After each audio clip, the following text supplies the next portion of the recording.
présenter aujourd'hui, c'est les résultats d'une enquête dont on utilise souvent pour faire des communications, qui est l'enquête tendance de consommation qui a été mise en place au début des années 90, en 92. Et on travaille souvent sur ce sujet de la qualité. On a notamment déjà publié des choses en 2000 et en 2007, et on a renouvelé ce sujet-là dans des travaux de recherche qui sont subventionnés par l'État. Donc l'enquête consommation du CREDOC, elle est barométrique, elle se fait tous les ans, toujours au mois de juin. Elle a toujours été faite au téléphone et elle se fait naturellement auprès d'individus représentatifs de la population des 18 ans et plus. Et comme on le fait classiquement en France avec la méthode des quotas, on est représentatif selon des critères sociodémographiques jugés explicatifs des phénomènes. Les thèmes qu'on aborde, et vous aurez souvent cette enquête qui est utilisée quand vous nous interrogez sur les soldes par exemple, sur le ressenti économique.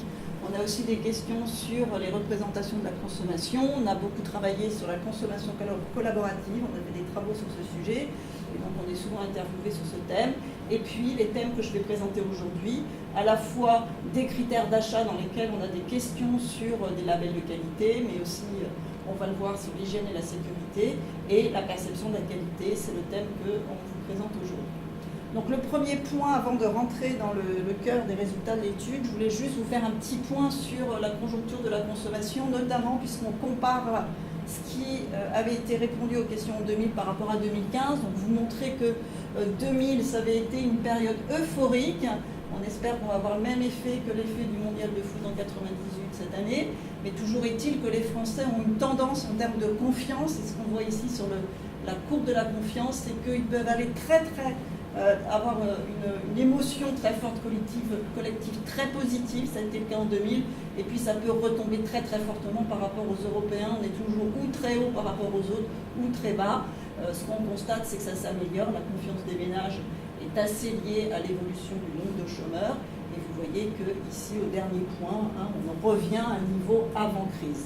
Du côté des critères économiques, on a un petit peu le même phénomène. En 2000, c'était la période entre 99 et 2001 où la croissance a été très forte, des taux de croissance sur la consommation qui étaient à plus de 4%, autour de 3,5%, et puis évidemment la crise économique a été surtout très forte en 2012 sur la consommation, et vous voyez que petit à petit ça redémarre, 1,5% en 2015, on annonce à peu près 1,6% en 2016, avec un taux d'épargne qui a quand même baissé, ce qui traduit une confiance aussi de la part des consommateurs.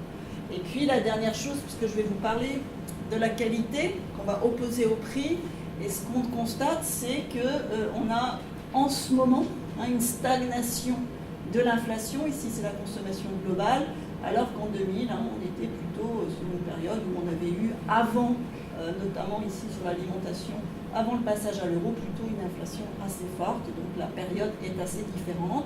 On notera une deuxième chose, c'est qu'on a depuis le début des années 2000 des évolutions très différenciées des évolutions de prix. On a à la fois des produits qui ont des prix qui baissent beaucoup, et ça va sur tous les produits d'innovation. Ici, c'est par exemple l'électroménager qu'on a analysé dans cette enquête sur la qualité, alors que vous voyez, la consommation globale est quand même très en ligne avec l'alimentation, qui est un produit acheté couramment.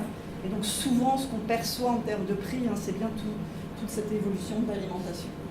Donc voilà sur un petit peu le contexte de ces deux enquêtes. 2000, une croissance beaucoup plus forte, un contexte très favorable en termes de confiance, des prix qui avaient une croissance un peu plus forte, et là, 2015, on sort d'une crise économique.